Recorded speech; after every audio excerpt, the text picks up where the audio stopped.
जान ओहे ससुरार में रंग लगई है हमरा गोरे गोरे गाल में।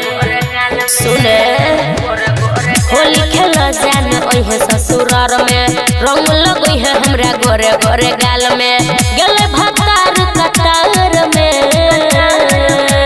सुन जना डालली योगा कुमार में वही ना डालबो ससुरार में। जना डालली योगा कुमार में वही ना डालबो ससुरार में। हाँ तो डाली है जना डालली योगा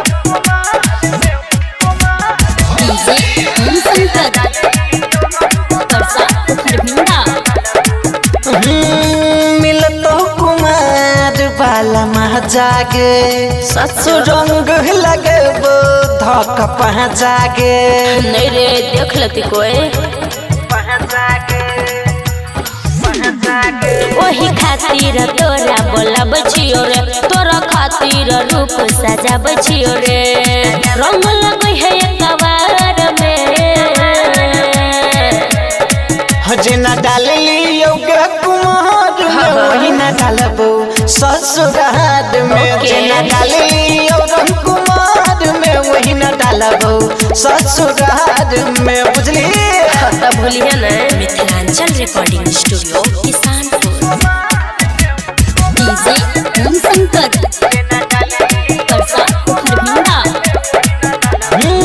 सुनई न जान सुमन सुना कहे न रे रंग लगबो कोना कोना।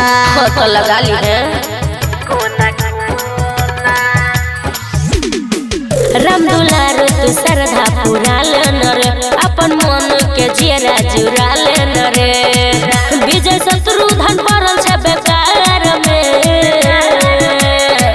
जना डालली योगा कुमार में वही ना डालबो ससुरार में। जना डालली योगा कुमार में वही ना डालबो ससुरार में। हाँ तो ये करी है रास्ता देखो।